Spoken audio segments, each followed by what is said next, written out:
México, Michoacán, 1943.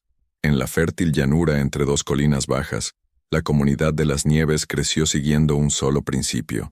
Donde el terreno es llano, se construye. Siempre ha sido así. Cuando Tomás Rivera y María López construyeron su casa encima del gran tocón de un antiguo árbol de ahuehuete, los vecinos simplemente se rieron. Quien intenta vivir en la cima de un árbol muerto no está preparado para tener una familia. Pero continuaron en silencio, martillando madera sobre raíces secas. El primer verano los ancianos me señalaron con el dedo. El segundo verano, ya nadie pasaba por allí. En el tercero, el cielo se vino abajo. Las nubes se abrieron como si hubieran soportado el peso de décadas. El río creció de la noche a la mañana. El agua arrasó con todo lo que había en el suelo. A la mañana siguiente, en el valle inundado, solo una casa aún tenía humo saliendo de su chimenea. Y entonces, Las Nieves necesitaba mirar hacia arriba. Perfecto. A continuación les presento el bloque. Las Nieves era un pueblo pequeño pero orgulloso. Allí los campos eran planos y eso era suficiente. Durante generaciones, las casas de adobe se construyeron en la misma franja de tierra entre el río y los cerros, como si obedecieran a un mapa invisible que nadie se atrevía a cuestionar. El clima era inestable, pero predecible. La tierra producía maíz. Los muros se agrietaron con el tiempo, pero los hombres supieron reconstruirlos. Las familias vivían cerca unas de otras porque todos se conocían y todos querían ver qué hacían los demás. Pero cuando Tomás Rivera apareció con sus tablones a la espalda, caminando hacia el borde del pueblo, nadie lo entendió. Él no subió la colina, no se quedó entre los vecinos. Se detuvo en medio del valle, justo en el lugar donde brotaba un tronco viejo y grueso, más ancho que un buey reclinado. El árbol había sido sagrado para los antepasados de la región, pero había estado muerto durante muchos años. La mayoría de la gente pensaba que debía ser quemada. Tomás no dijo nada, simplemente limpió el área y comenzó a medir las tablas. María, su esposa, iba con él todos los días. Llevaba agua, alineaba piedras y afilaba clavos con una lima pequeña. Ella tampoco hablaba mucho. Cuando le preguntaron por qué construían tan alto, se limitó a responder, porque la tierra no nos quiere. Los demás se rieron. ¿La tierra no te quiere? Pues sube la colina, mujer. Pero no subieron. Se quedaron allí, al pie de un árbol que ya nadie respetaba. Empezó torcido. Un muro se derrumbó por el viento. El techo se derrumbó una noche debido a un error de peso. Tomás lo rehizo todo, él solo. Los niños venían a mirar y tiraban piedras al techo. Un hombre mayor incluso escupió cerca de los cimientos. Quien así construye no quiere perdurar. María recogió leña en silencio. Tomás cerraba. Nadie pidió ayuda. Nadie la ofreció. Al tercer mes la casa ya había tomado forma. Era pequeña, levantada con paciencia. Abajo, entre las raíces del ahuehuete, Tomás cavó una trampilla. Allí guardaba maíz seco, herramientas y una manta envuelta en barro. Nadie sabía por qué. Para el resto del pueblo eso era algo extraño, una mezcla de terquedad y superstición. Empezaron a llamarlos los dos del tronco. Cuando pasaban por la feria la conversación se interrumpía. Nadie los odiaba, simplemente les parecía gracioso que alguien pensara tan diferente. ¿Para qué se están preparando? ¿Para el diluvio? Tomás no respondió. Él simplemente tomaría el saco de harina y regresaría a casa. Las demás casas permanecieron en el suelo. Paredes alineadas, patios bien barridos, ventanas con cortinas a juego. La casa de Tomás y María, vista desde lejos, parecía una distorsión de la perspectiva. Alta, solitaria, irregular. En la parte superior, el tejado inclinado parecía mirar de lado al río, como si supiera lo que venía. Fue a principios de otoño cuando Tomás hizo algo que confundió incluso a María.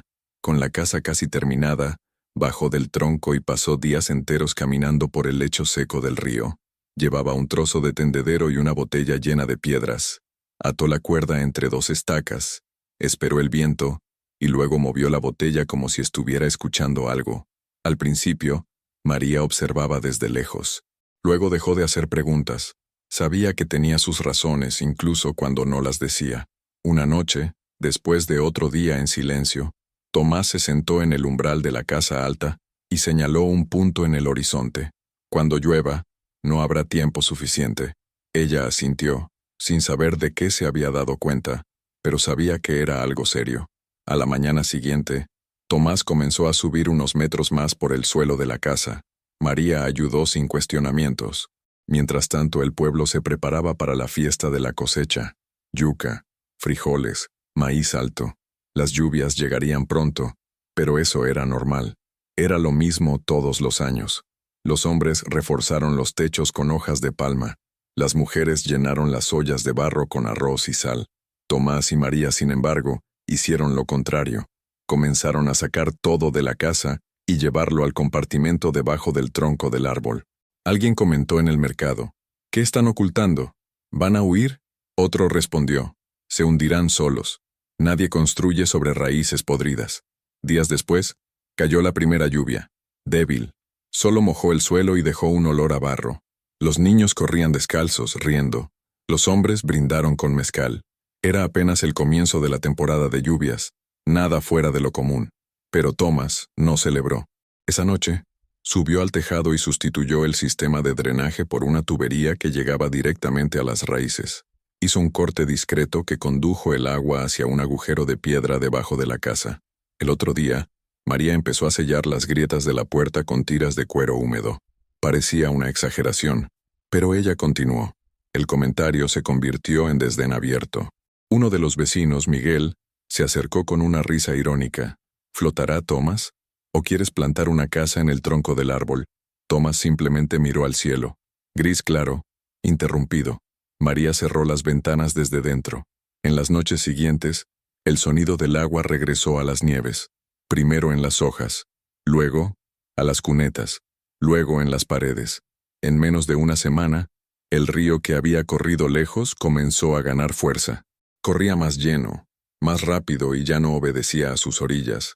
Algunos residentes comenzaron a amontonar bolsas de arena. Otros dijeron que pasaría pronto. Tomás bajó y ató las estacas de la casa con cuerdas nuevas. Enterró anclas de hierro en los puntos donde la raíz tocaba el suelo. Cubrió el sótano con una manta de cuero trenzado. María empapó paños con aceite y selló las grietas del techo. Finalmente subió las escaleras con 2 cestas, una con grano y la otra con mantas. Se sentaron en el suelo de madera en silencio, escuchando. Afuera la lluvia caía cada vez más fuerte, y los aldeanos no escucharon nada más que su propia confianza. La lluvia no paró a la mañana siguiente, ni siquiera la tarde siguiente. Ni siquiera el cuarto día. Al principio todos decían que simplemente era un año más húmedo, pero al 7º día, lo que había sido un río se había convertido en una sábana marrón que ya lamía los escalones de las casas bajas. La gente empezó a quitar muebles, a apilar camas sobre bloques y a construir vallas con lo que tenían. Pocas personas sabían qué hacer. Nunca necesitaron saberlo. En casa de Tomás y María nada parecía haber cambiado. El agua aún no había llegado a la base del tronco, pero el sonido del mundo ya había cambiado. Las ranas no croaban. Los perros ladraron menos. Cuando María abrió la ventana por la rendija, vio una gallina flotando de lado en el patio de su vecino. Cerró la puerta sin decir nada. Tomás solo cayó una vez. Pisó el barro y se dirigió hacia donde antes había un camino. Ahora era un espejo oscuro, donde se movían hojas, ramitas, y trozos de cosas que ya no se reconocían entre sí. Regresó y cerró la trampilla desde dentro. Esa noche, la corriente arrasó las nieves, sin previo aviso, sin hacer ruido. Simplemente apareció, como si hubiera atravesado el suelo. Lo que solía ser un patio, se ha convertido en un lago. Lo que una vez fue una valla, se ha convertido en sombra. La casa de la familia Rivera, aislada en medio del valle, ahora parecía flotar, pero él no temblaba. El viejo tronco del árbol, al que llamaban inútil, permaneció inmóvil. La primera prueba no fue el miedo, fue una espera. 3 días sin salir, 3 noches escuchando crujir la madera, muros que respiran, ecos de voces lejanas, pidiendo ayuda o simplemente gritando nombres. En la madrugada del 2.º día, María encendió una vela.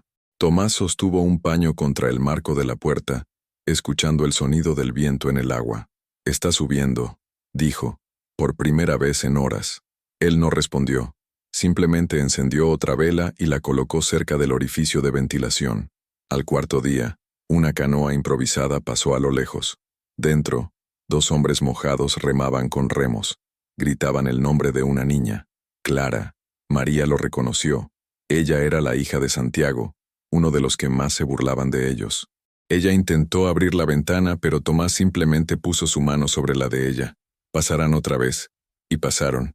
En el camino de regreso trajeron a la niña con ellos. Mojado, pero vivo. Miraron la casa en el tronco del árbol, pero no dijeron nada. Continuaron en silencio, remando lentamente. La noche siguiente, el agua finalmente llegó a la base de la raíz. Tomás bajó por la abertura inferior con una vela en la mano. Comprobó los puntos de anclaje. Se mantuvieron firmes. Pero se oyó un sonido nuevo, un crujido profundo que provenía del interior del baúl. Escuchó durante minutos. Luego subió las escaleras y cogió un martillo. Reforzó los clavos y ató cuerdas internas a través de las paredes. María aplicó una última capa de barro a las ventanas.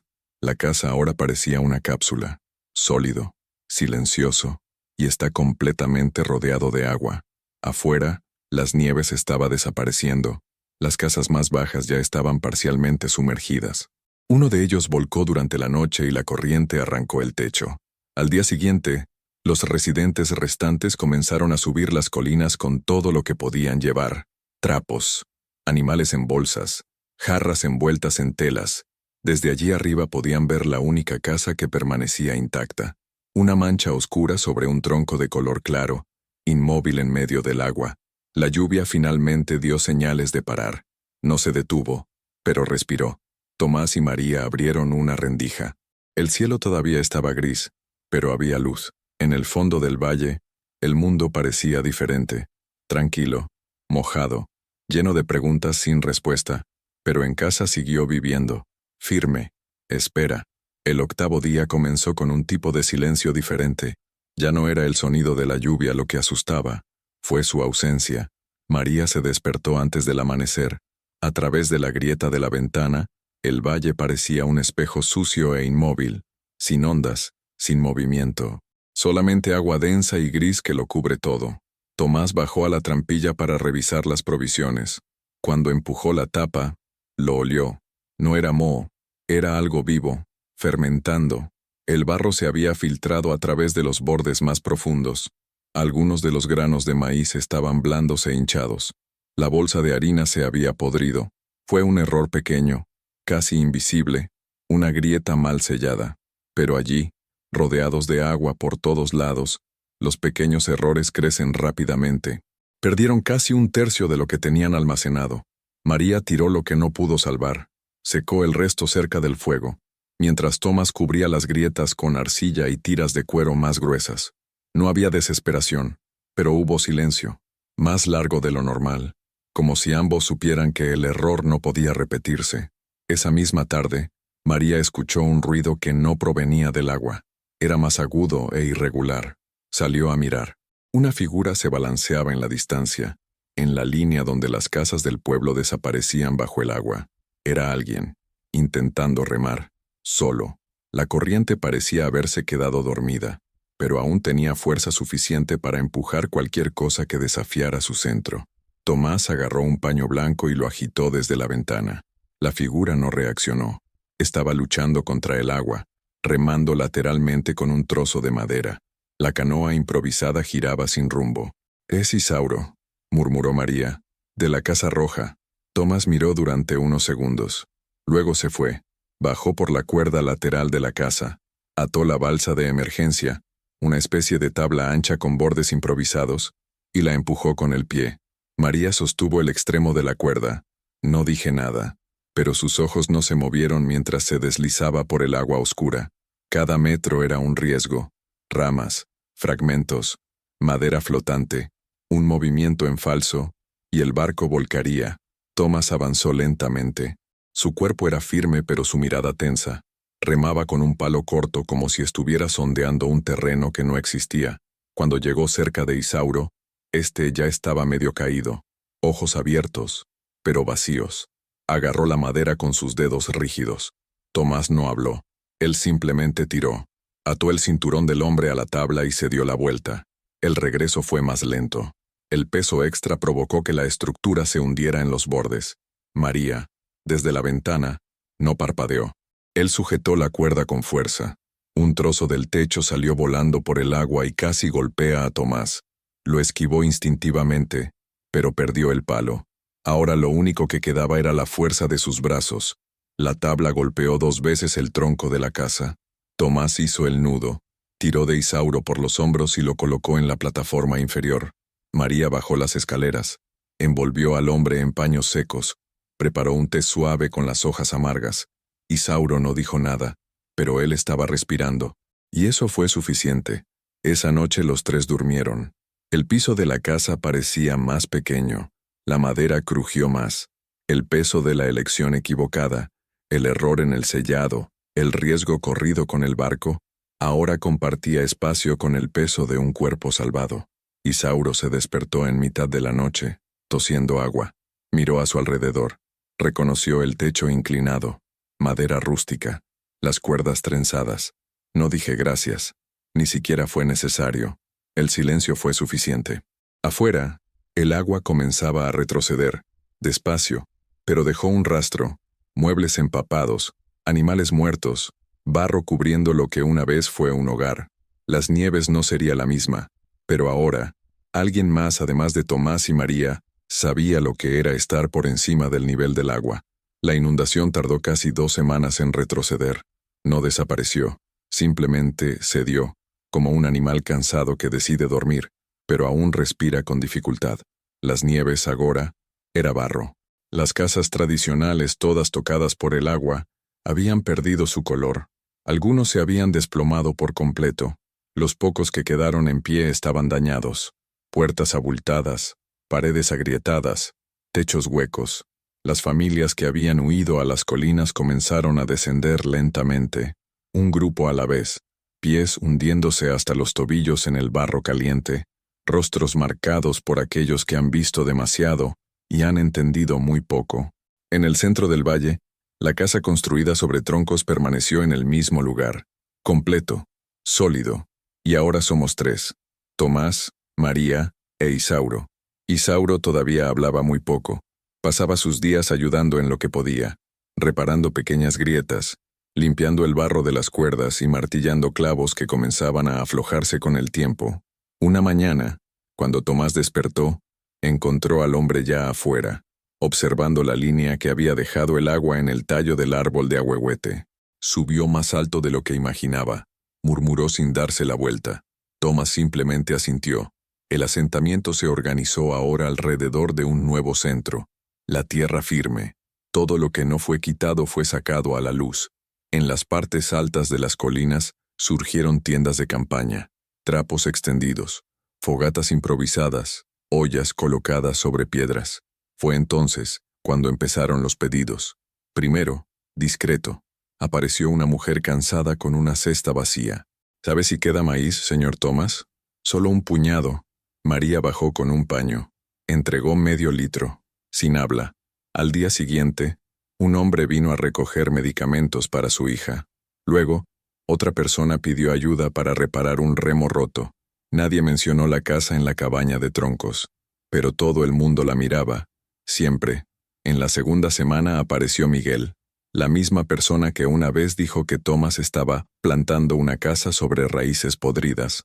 Vino con su hijo sobre sus hombros, cara abatida, piel con cicatrices. Se detuvo a 5 metros de la entrada. El agua se lo llevó todo. Ni siquiera quedó la cuna. Tomás lo miró por un rato. Luego asintió hacia la trampilla. Abajo aún quedaban algunas mantas secas. Miguel bajó la mirada. Se fue con uno en la espalda. No dije gracias, pero no fue necesario. La noche siguiente, María estaba limpiando un puñado de frijoles cuando la vela se apagó. El viento venía del sur, pesado, como el aliento de una tormenta antigua. Tomás se fue. Él escuchó. Truenos en la distancia, nubes formándose como muros oscuros sobre el valle ya azotado. No habría tiempo para nada más. El suelo, todavía húmedo, no podría soportar otro volumen de agua. Tuvieron que decidir, quedándonos en la casa ahora aún más llena con 3 personas, o subir, abandonarlo todo y unirse a los demás en la cima. Isauro rompió el silencio. Yo llevo los suministros. Sube tú. Volveré más tarde si puedo. Thomas lo miró fijamente. Ese fue el único momento en que sus ojos vacilaron. Pero Thomas no subió. María tampoco lo hizo. Esa noche, los tres reforzaron la estructura. Ataron nuevamente las cuerdas, sellaron nuevamente las entradas y reforzaron las cerraduras internas. Era o casa o nada. No por terquedad, pero eso es porque fue hecho para ese propósito. Y abandonarla sería lo mismo que olvidar todo lo que aprendieron de la tierra.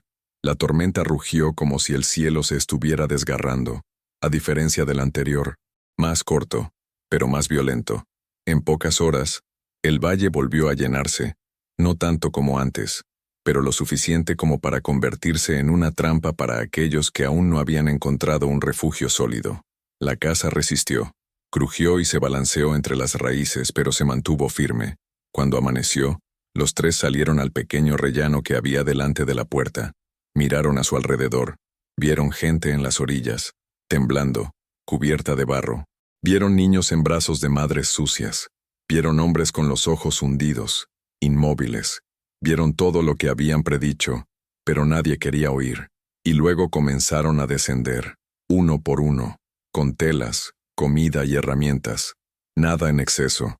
No hay nada que mostrar al respecto. Solo lo necesario. La casa de troncos se convirtió en un punto de apoyo, no por elección, pero por necesidad, porque ella se puso de pie. En las semanas siguientes, el nombre de Tomás empezó a circular en susurros, no como un héroe, pero como alguien que, de alguna manera, sabía lo que nadie quería ver. En la feria improvisada, en lo alto de la colina decían, escuchó a la tierra. El viejo tronco del árbol contenía más que piedra, pero Tomás nunca subió las escaleras para escuchar eso. Continuó bajando las escaleras, reparando una viga, limpiando las cestas de comida, secando el barro del piso inferior. Isauro se quedó allí, no por deudas, pero porque el silencio de la casa sobre el tronco del árbol parecía más confiable que cualquier plan colectivo. Un día, el cura del pueblo bajó. Era un hombre formal, respetado y poco dado a la improvisación. Había evitado a Tomás durante años, considerando que sus prácticas no estaban en sintonía con la tradición, pero ahora vino con las manos vacías. Él miró hacia arriba. María lo vio antes. Llamó a Tomás con un breve gesto. El sacerdote subió los escalones lentamente. Al llegar, se detuvo frente a la puerta. No habló de inmediato. Él respiró. Luego dijo, «Vamos a reconstruir la iglesia, pero esta vez queremos escuchar a aquellos que saben dónde están las aguas». Tomás no respondió. María, detrás de él, inclinó ligeramente la cabeza. El sacerdote entendió. Él bajó, sin humillación, pero con el peso de alguien que presenció el error. Al día siguiente, Miguel regresó, esta vez sin el hijo.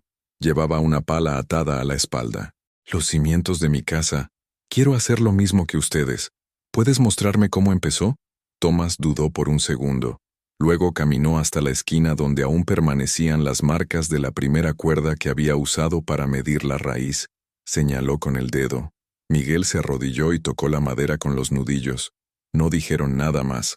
La lección estaba enteramente contenida en el gesto. Los niños, que antes se habían burlado de la casa, ahora se detuvieron y observaron en silencio. Una niña incluso preguntó, «¿Es cierto que el árbol estaba muerto?» María respondió, «Lo estaba», pero seguía escuchando. La niña se quedó quieta, mirando fijamente las raíces expuestas. Luego corrió de regreso, como alguien que sabía que había algo que aprender, pero aún era demasiado pronto para comprenderlo. Tomás no cambió su rutina. Seguí despertándome temprano, escuchando los sonidos de la arcilla, reforzando lo que el tiempo insistió en desgastar. Pero ahora, había diferentes huellas alrededor del tronco, huellas que se detuvieron, miraron y continuaron su camino. Nadie lo elogió en voz alta, nadie expresó ferviente gratitud. Era algo más profundo que eso. Fue como si todos, en algún nivel, supieran que la tierra había hablado. Y solo un hombre escuchó realmente. Y por eso todavía estaban vivos. Meses después de la última inundación, Las Nieves ya no era el mismo asentamiento. La arcilla se había secado, pero había dejado su huella en todas partes. En las paredes, en los ojos, en los gestos. Las casas que ahora se construían ya no seguían la antigua línea del valle. Eran más altos, más lejos del lecho del río. Algunas, curiosamente, tenían sus bases hechas de grandes piedras o troncos de árboles cortados, no idénticos, pero inspirados uno en el otro, como si el pueblo hubiera aprendido sin necesidad de admitirlo. A Tomás nunca le pidieron que planeara nada, pero de vez en cuando lo veían observando una nueva construcción desde lejos. Él no dio su opinión, pero cuando sus ojos se detuvieron un poco más, fue señal de que la base era correcta. María comenzó a enseñar a otras mujeres cómo sellar grietas con arcilla y cuero. No en clase, pero lo muestra con sus manos, con paciencia, mientras ayuda a sellar cestas o remendar mantas. Isauro construyó una pequeña casa a pocos metros de la de Tomás y María. Utilizó ramas secas de ahuehuete que encontró en la orilla del río. Nunca regresó a su antiguo hogar. Ni siquiera dijo por qué, pero nadie preguntó. El viejo tronco del árbol permaneció, ahora más fuerte que nunca. Comenzaron a llamarle la raíz madre. Los niños pidieron subir allí y escuchar el viento desde allí. Dijeron que era diferente. Una tarde, un grupo de jóvenes se acercó a Tomás con una pregunta inesperada. ¿Nos puedes enseñar cómo construir una casa que escuche a la tierra? Pensó por un momento. Entonces respondió, primero, escucha la tierra. Luego enseña cómo administrar la casa. El diluvio ya es historia. Luego se convirtió en un recuerdo. Y luego, silencio. Pero la casa sobre el tronco permaneció, no como símbolo de orgullo, pero esto demuestra que el silencio, cuando se escucha, puede salvar vidas. Y quien una vez se burló, ahora caminaba lentamente, con el sombrero en la mano sin levantar la mirada, porque la vergüenza más fuerte es aquella que no necesita ser dicha. No fue la fuerza lo que sostuvo aquella casa, ni siquiera por casualidad, fue una intervención telefónica. Mientras todos los demás seguían el patrón habitual, Tomás y María siguieron el susurro en el suelo. No discutieron, no fueron convincentes, simplemente lo hicieron.